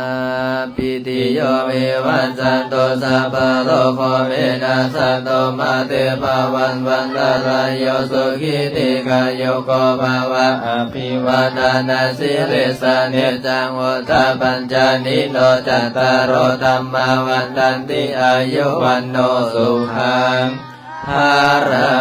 งญาณนามทุกขปัตตาจานิทุกขพยาปัตตาจานิพยาสุขปัตตาจานิสุขโหตุสัพเพปิปานิโนเอตวัตตาจาเมอิสัพพตังปุญญาสัมปะรังสัพเพเทวะอนุโมทันตุสาธุให้รวยให้ปังเด้อคำคุณร่ำรวยหาเงินหาทองมันสาธุเป็นจะได้แม่ปูเมื่อกี้นี้สวดอยู่ปุ้นยานฝน ยัดฟ้าหอม โอ้บ่มีผู้ใดเฝ้าโรงทานแม่นและยันนี่ เกี่ยวน้อย ให้แม่ออก จะนั่งไม่ออกเอาไปโมทนาซื้อน้ำผัด สาธุเด้ออาจารย์เขาปิด ได้ได้ ออกเดิมกันเจ้าเดิม เกิดวันเสาร์เจ้าเป็นคนแขวงใด แค่นี้ค่ะ หลวงพระบาง ได้มาอยู่อนาเวียงจันทร์ นี่ ผ่านทองเรือ โอ้ หัวสมภาผ่านทองเรือ น่ะสาธุเด้อให้เจ้ามั่งเจ้ามีเด้อ เอ้ยสาธุใครเกินกองคุณดู โอ้ใครเกลืองกองบุญสา ลูกจัวเก็บเสื้อลูกเก็บซ่า ค่อยๆจัวค่อยๆอันนี้แม่ปู่เอามาถวายบ่ป้าตัวสิเจ้าสิซ้ำสิกินเนี่ยตีกันได้บาดนี้ ซื้อมา วันที่เก้าเนาะอาจารย์ แม่นวันที่เก้าล้ออันนี้อย่าไปแกะมาเด้ออันนี้เด้ออันนี้เอาไป อันนี้ให้ไปใส่ไม่ออกเอาไปใส่ตู้เย็นไว้ อันนี้มันยังมัก มักไฟเด้อ โอ้มักไฟพร้อม อยู่ส่วนของขนม โอ้สาธุ ของอนา มาไทยโฮมมาไทยโฮมมา ทานแดงแล้วก็เลยหวานซื้อมาห่วมกัน โอ้ คนมาให้คนแดง มามาจวนน้อยมาจวนน้อยไทยฮูบไว้จึงจะกินนมน้ำเขาลายๆฮะนี่เขาซื้อนมมาเป็น10 แพ็คพุ่นน่ะอันไทยฮูบอันหนึงเอาจวนน้อยเบิ่งเด้อเบิ่งกองเด้ออันหนึง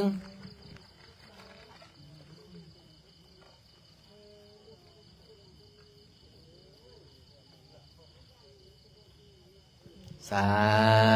ธุนะพอได้อยากกินนมมีบ่โอ้ เอา เนาะ เก็บเสื้อกันลูกเด็กกินเอาเก็บเสื้อกัน เอาจนน้อยเก็บอาสนะเก็บเสื้อปาโต จัวแล้วแห้งตา ซ้ำสิกินเด้อเอาอย่างนี้ เอาให้คนละแพ็คเอาเนาะจะบ่ญาติกันเนาะอย่าฟ้าวเด้อเดี๋ยวพระอาจารย์สิแบ่งให้ หลอกขึ้นเลย อย่าไปยกอย่าไปยก อ่ะลูกเก็บเสื้อเข้าห้องกันลูกไปจัวเก็บเสื้อ เอาเก็บเสื้อก็เก็บเสื้อก็เก็บเสื้อเก็บอาสนะค่อยๆค่อยๆลูกเอาเข้าห้องกันเด้อลูกเด้อย ามมันดื้อก็ดื้ออีหลีได้จัวน้อยก็ได้ ไปใส่ตั้ง ยามพอไซเวียกก็พอได้ไซน้ำเขาเนาะพ่อใหญ่เลิศเนาะ เธอน้อยเธอน้อยเธอน้อยลูกมาเธอน้อย อ๋ออยากถวายทองคือกัน เอานี่เอาเขียนชื่อนะอยากได้โลนึงเอานี่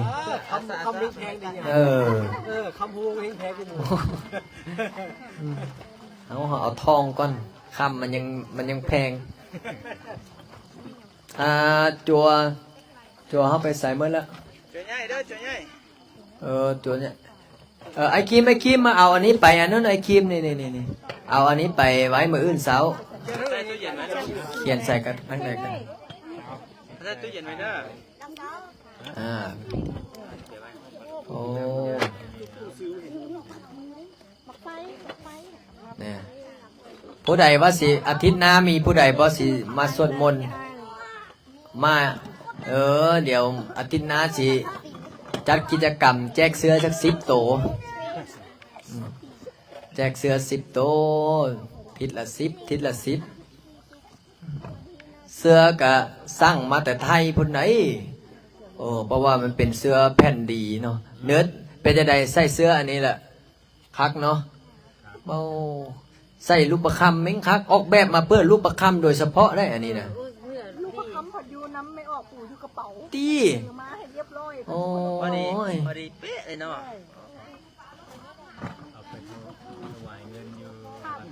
น่ะเป็นจะได้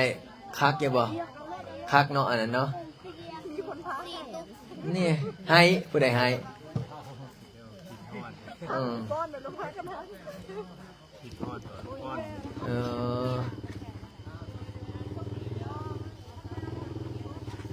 โยมถามว่าท่านอยู่พม่าหรือเปล่าโอ้เอาภาษาลาวจอยๆนี่ยังไปอยู่พม่าโยมในไลฟ์สดอยู่ลาวเด้อเอาเก็บอันนั้นพ้นแม่เลยจึงได้กินนมนี่เก็บค่อยๆเด้อ เอาไปไว้ใส่ตั้งลูกไปไว้ใส่ห้องนึงด้วยเอาเขาใส่ห้องนึงลูกเด้อ ค่อยๆเอาน้อยเอาอย่าเอาหลายเฮ้ย ยกขึ้นไว้เทิงมาลูก ตรงเอาน้อยเอาคนละ5 อันเอา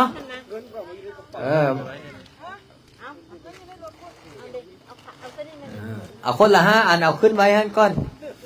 กุฏิอ่ะลูก นี่เอาพระอาจารย์บอกเอาคนละ5 อันตรงๆมา ไปไว้กุฏินะ นี่ยังไงกาแฟเนาะ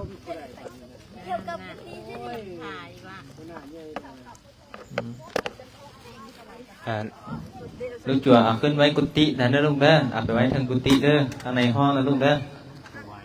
สา เอาไปไว้กุฏิพุ่นลูก ไอ้คำไม่ ส คูณ นะไปไว้ ร่ำให้ กุ ร ฏิ วย เด้ เด้ อ อหาเงินหาทองมันมาสาธุอายุวันโน เอา สุ ไปไว้ข้างในนะลูกเด้อ ทานบุญเลิศนางเวียงนครพร้อมด้วยครอบครัวถวายฝ่ายผู้แขน1 ถุงสาธุพร้อมกับทูปอีก1 ถุงเอามาทุกอาทิตย์สาธุคำคูณร่ำรวย อันนี้ครับเป็นเจ้าภาพทอง1 กิโลสาธุไอ้คำไม่คูณให้ร่ำให้รวยเด้อซื้ออีหยังเบิ่งคอยอ่านแบบถามทองลาทองลาอย่าง9 วันเนาะสาธุพร้อมกับครอบครัวเขียนใส่เมียซื้อคือซื้อเขียนบ่ได้มันยาว โอ้ได้แล้วสำนี้กันผัวรวยเมียก็รวยนั่นแหละอ้าวสาธุอนุโมทนาบุญเด้อบัดนี้อาทิตย์หน้าสิบางที่สิปูท่านอยู่ปูพื้นเพราะว่าสิได้เร่งปูพื้นอันนี้ให้ท่านงานมือวันที่9นั่นแหละจนมุนบ่ท่านไม่ออกจ่ายค่าห้องน้ำจ่ายค่าถมที่จ่ายค่าถมหินจ่ายค่าอันนี้ก็เห็นว่าไวเนาะอันนี้กันเนาะเริ่มเป็นหูเป็นห้างมาอาทิตย์หน้าอาจบ่แน่ได้นำปุ๊บอะไรงามขึ้นผ้านี่เขาสั่งบ่ได้ พระบ่สร้างเอามาไว้ศาลาเสร็จเรียบร้อยค่อยเอามาไว้อีกทีนึงพระเนี่ยสูง3 เมตร3 เมตร 60หน้าตัก2 เมตรใส่ทองประมาณ2 ตันหรือ2 โตนตอนนี้ได้ทองแล้ว300 กิโลยังอีก1,700ห่อเดียวกับฮอดเจ้าว่าฮอดบ่บ่ฮอดเขาก็ว่าโอ้มืดมือนี่แหละแมนตอนนี้ได้ประมาณ300-400 กิโลนี่แหละได้แห่มาในมือละได้แพ่มาเบิ่งเด้อโอ้2-3 มื้อแล้วได้นั่นแหละก็ค่อยเป็นค่อยไปวันที่9แต่วันเสาร์วันอาทิตย์นี่น่าจะได้เป็น100 กิโลถ้าเบิ่งว่าวันเสาร์วันอาทิตย์มีออกตนญาติโยมมาสวดมนต์มาเนี่ยดังมื้อนี้ก็ได้หลายกิโลอยู่ได้มื้อนี้ก็ได้เนี่ยแม่นฮอด10 กิโลเพิ่นว่าเนี่ย10 กิโล10ก็บ่พอคือเก่าล่ะเอาแม่นก็ค่อยสะสมไปทีละน้อยสูงใหญ่เด้โอ้เห็นงามสูงเลย น้ำไปเบิ่งไปอันนี้ฝนตกอันนี้ไปบัดนี้เฮาเอาแยกย้ายได้อพระบ่แยกย้ายนี่ม่วนไปหน้าได้ญาติโยมอยู่ในไลฟ์สดอย่าเพิ่งไปไหนเด้อเดี๋ยวพระอาจารย์สิอ่านรายชื่อหากว่ารายชื่อญาติโยมตกหล่นต้องขออภัยเด้อฮับแล้วแม่ฮับแล้วญาติโยมท่านไหนมีรายชื่อหรือไม่มีรายชื่อถ้ารอดูเด้อว่ารับเป็นเจ้าภาพทอง1 กิโลแล้วยังไม่มีรายชื่อโยมเลยเนี่ยต้องอยากแป๊บหนึ่งเด้อโยมกิโลละเท่าไหร่อาจารย์กิโลละ600,000 กีบเนาะทองเนาะผู้ใดสิเป็นมือกล้องให้พระอาจารย์เอาหน่อ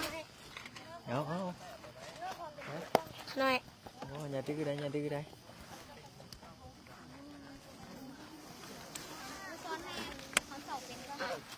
บ่ปิดแล้วไม่เป็น ผู้ใดดื้อบ่ค่อยดีแล้วตัวเบิ่งขนาดบ่ค่อยดีแล้ว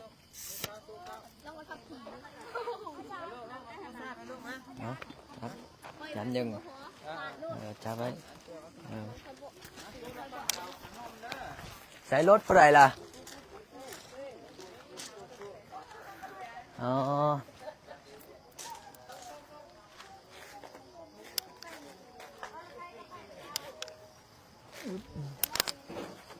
เฮ้ยตรงๆมาพี่แม่ตรงเฮ้ยไอ้มือกองอ่ะจับเป็นยังว่ามือกองอ่ะส่งก็เป็นมือกองอะไรจึงอยู่นั้นคักจุน้อยไม่ออกเอ้ย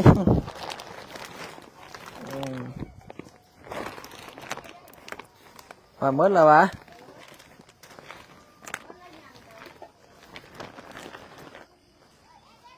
ไอ้เพชรได้ล่ะยี่รถ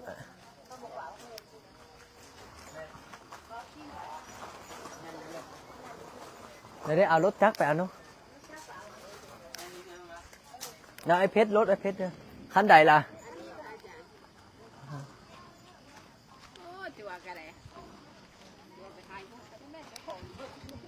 โอ้ยืนอยู่นั้นล่ะเซ็ตให้ก่อนเดี๋ยวให้เขาไปเอาแผ่นติดก่อนซื้อเท่าไหร่อ่ะเนี่ย22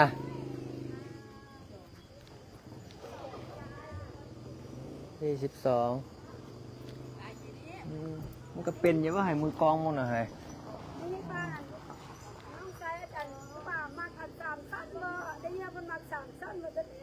ตัวใด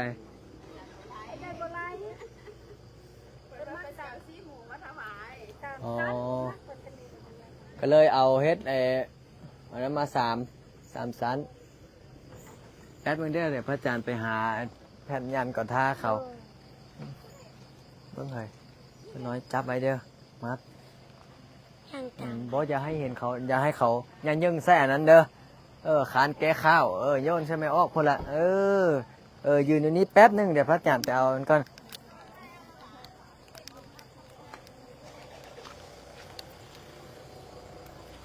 เจริญพรเด้อออกตนนันโยมนี่ออกตนนันโยมมาสวดมนต์เสร็จเรียบร้อยแล้วเนาะเขาก็เตรียมกลับเงินกับชาน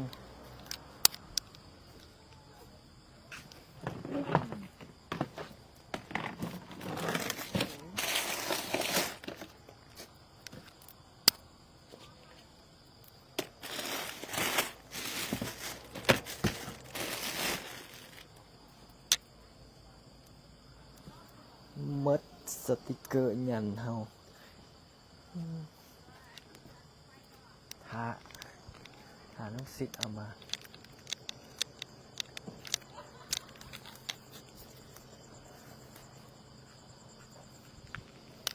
เจริญพรเด้อน่าใส่บุญใส่ยติธรรม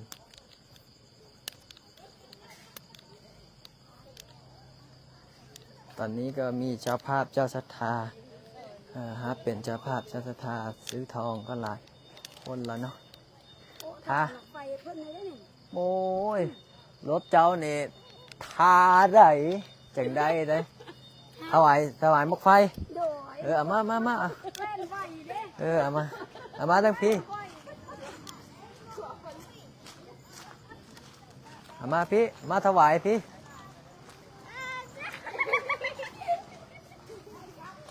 เอามาพี่มกไฟนะเอามาพี่แม่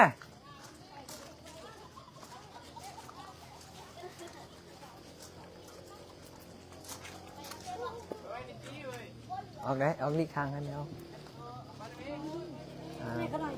มาวางตรงนี้สาธุอายุวันโนสุขังพลังเด้อสาธุอย่าไปติดยันก่อน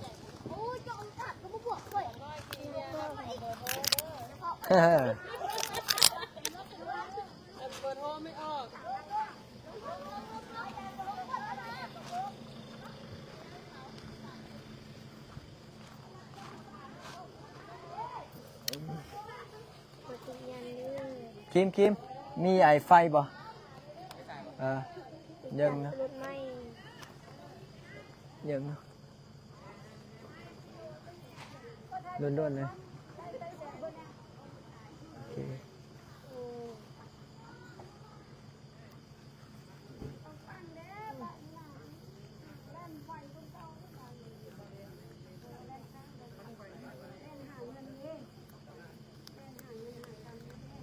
ให้เฮงให้รวยให้ปังเด้อบัดนี้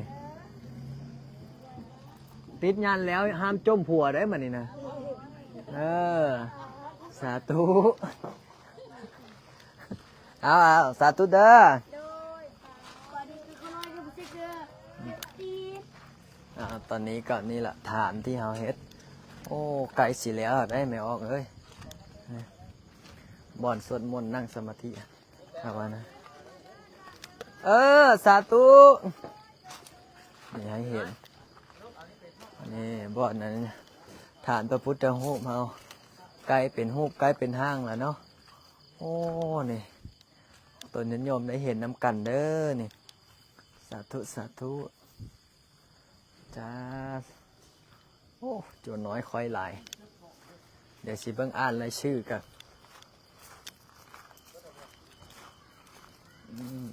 มดบ่อันนี้เอาเข้าห่มให้มด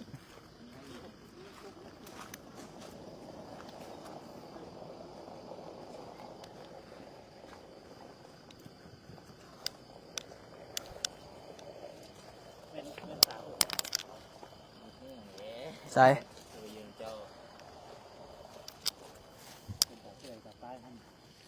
ใส่แว่นตาอ้าววางนั้นละพุทธแสดงมาแว่นตาพุทธเท้า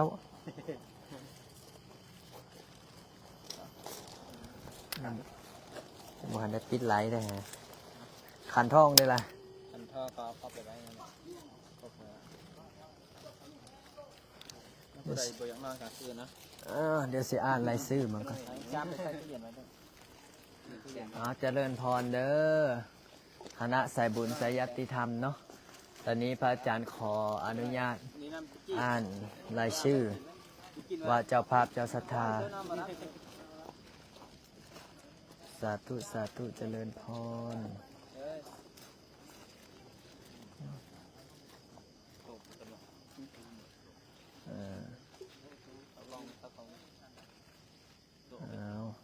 สาธุเจริญพรเนาะ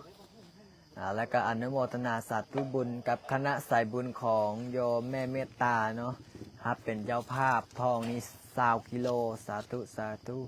เดี๋ยวค่อยทบทวนอีกทีเนาะแล้วก็เอาเด้อถ้าผู้ใดบ่มีชื่อ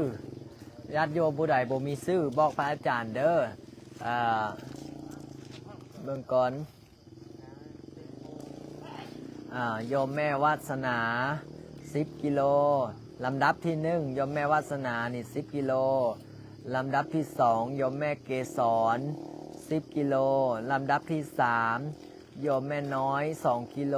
ลำดับที่4โยมแม่เมตตาพร้อมกับคณะสายบุญนี้20 กิโลโยมแม่สีไม้ลำดับที่5โยมแม่สีไม้1 กิโลลำดับที่6โยมแม่จ๋า3 กิโลลำดับที่7โยมแม่อนง2 กิโลลำดับที่8โยมแม่ซิ่ง1 กิโลลำดับที่9โยมแม่บัวขาว1 กิโลลำดับที่10โยมพ่อปังทองนี่5 กิโลลำดับที่11โยมวงคำพด1 กิโลลำดับที่13โอ้12บ่มีไว้ลำดับที่13โยมแม่ภูมิลินนี่5 กิโลลำดับที่14โยมแม่โนะ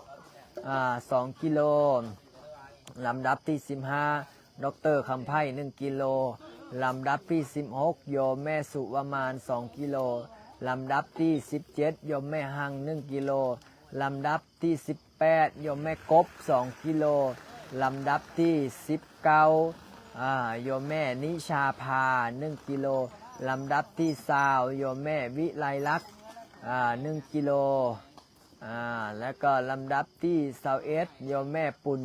ญพัฒน์1 กิโลลำดับที่22โยมแม่บิ้ง1 กิโลลำดับที่23โยมแม่พาจากโคราช1 กิโลลำดับที่24โยมแม่สมพรสุขุมวิท101เนาะสุขุมวิทนั่นแหละสุขุมวิท50นะเนาะลำดับที่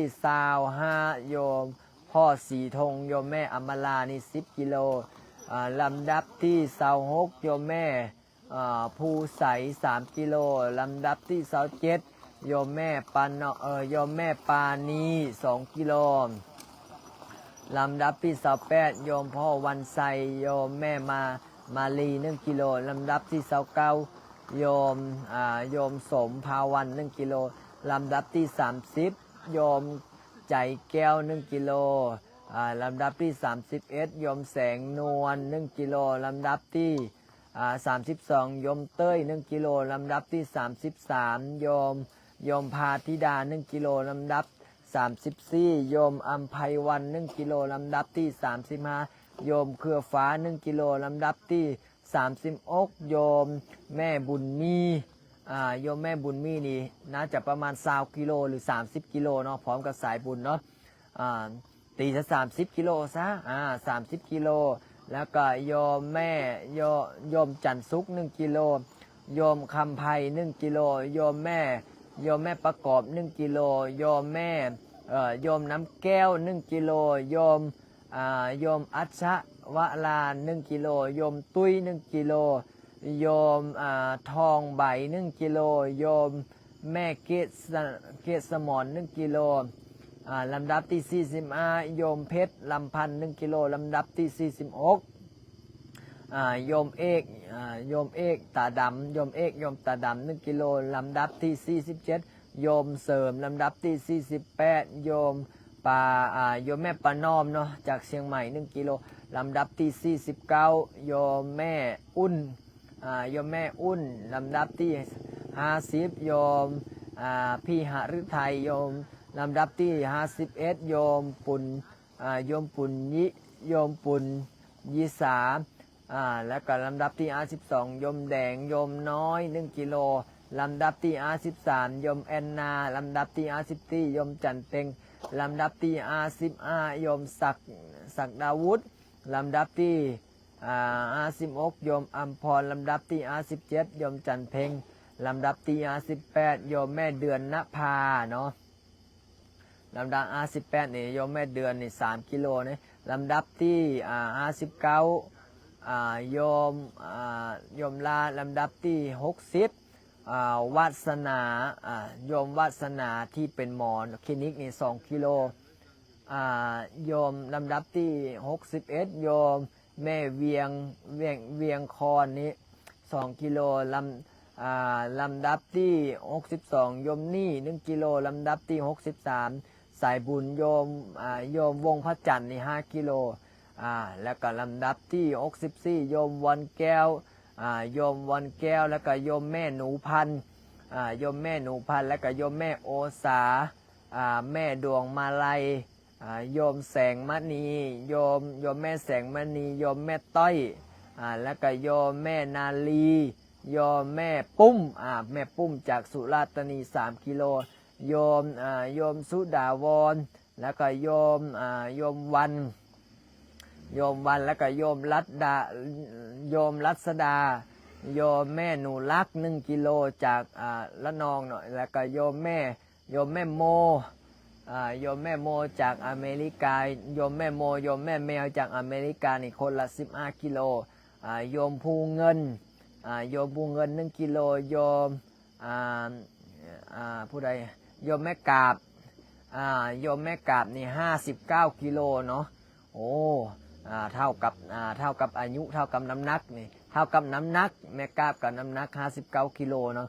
ก็แม่กาบเนี่ย59กิโลโยมแม่เข็มเพชร3กิโลโยมแม่สวีวัน3กิโลโยมแม่ชีรัตดา1กิโลโยมเพชรสุภาพร1กิโลโยมแม่คำน้อย1กิโลโยมมังกรทอง1กิโลโยมสุขพรรษา1กิโลโยมกงเดือน1กิโลโยมแม่นิพาพ่อสมสุขนี่10กิโลโยมแบงสีโยมพี่มหาบูมแล้วก็พิดา1กิโลแม่ออกเปอร์โยมแม่เปอร์2กิโลโยมจ้อย1กิโลโยมแม่ละออ1กิโลโยมแม่แสงดี2กิโลโยมหมอนนี่1กิโลแล้วก็โยมบุษบา3กิโลโยมสีจันทร์1กิโลโยมอักแพงแก้ว1กิโลโยมดาวร1กิโลโยมพึ่ง1กิโลโยมสอนดารา1กิโลโยม โยมนุ้ย1 กิโลแล้วก็โยมแม่นุ้ยโยมแม่นุ้ยก็1 กิโลแล้วก็โยมคำเห็น1 กิโลโยมทินนกร1 กิโลโยมอุสามณี1 กิโลโยมแสงเพชรโยมแสงเพชรโยมเวียงนครโยมแดงโยมประยูนโยมแม่ประยูนโยมบัววันโยมเจนโยมแอนดูโยมประเสริฐโยมแม่จุธาทิพย์โยมแม่จุธาทิพย์แล้วก็โยมอย่างพัทวดีแล้วก็โยมผอเลืองยศผอเลืองยศโยมสรัญยูโยมโยมบุริศว่าโยมรัตดาโยมอังคณาโยมจิรโชคโยมชานินโยมโยมจินตนาโยมสุรพีแล้วก็ด็อกเตอร์สุพจน์แล้วก็โยมลงกฎแล้วก็โยมการดาโยมชัยพลโยมโยมสลินยาโยมเอกราชแล้วก็โยมวันแล้วก็โยมแม่จัดนี่20 กิโลได้อยู่ต่างประเทศแล้วโยมเวียงสอน1 กิโลโยมแม่กองแก้วพ่อบัวคำ1 กิโลโยมอ้อนตา1 กิโลโยมนิพาพร1 กิโลแม่ครูวิ1 กิโลโยมแม่หมวย1 กิโลโยมพ่อสาง1 กิโลแล้วก็โยมพี่หาลือมาศพร้อมกับคณะสายบุญนี่5 กิโลโยมอินโยมอัมภัย2 กิโลโยมน้อย1 กิโลโยมบุญวัน1 กิโลโยมแสงมณี1 กิโลโยมน้อย1 กิโลโยมไอ้คำ1 กิโลเริ่มเมื่อยละเด้อโยมแม่แสงเทียน1 กิโลโยมแม่แก้ววิไรพ่อสุริยะไซนี้11 กิโลแล้วก็โยมคำเฟือง1 กิโลโยมแม่ใกล้พร้อมกับครอบครัวนี่2 กิโลโยมแม่แนวดี2 กิโลโยมบัว1 กิโลโยมสุวรรณ1 กิโลโยมลิสา5 กิโลโยมแม่กาละทร2 กิโลโยมดาวเหนือ1 กิโลโยมสมใจ1 กิโลโยมตาล1 กิโลโยมแก้วตา1 กิโลโยมลินดา1 กิโลและคณะสายบุญสายยติธรรมหลายๆคนหลายๆท่านเนาะร่วมอุปโมทนาขน้อยโอนน้อย10อ้อยพันหมื่นแสนสาธุอนุโมทนาบุญเด้อและก็หลายๆคนหลายๆท่านที่อาจารย์ยังบ่ทันได้ลงชื่อเนาะก็ขออนุโมทนาสาธุบุญเนาะพระอาจารย์ก็ขออนุญาตปิดไลฟ์ละเมื่อเสียงละไม่ออก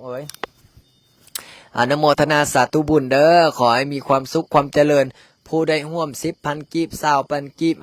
50,000หรือว่า100,000 200,000พระอาจารย์ก็ขออนุโมทนาสาธุบุญเด้อและก็โยมแม่น้องเนาะ1 กิโลเดี๋ยวพระอาจารย์สิลงซื้ออีกเด้อที่เว้ามานี่บางคนก็ยังบ่ทันได้โอนเพราะว่าบางคนก็ว่าโอ้ยอาจารย์เงินเดือนขน้อยบ่ทันออกจองไว้เนาะสาธุแต่ก็จองเสร็จเรียบร้อยค่อยว่ากันทีหลัง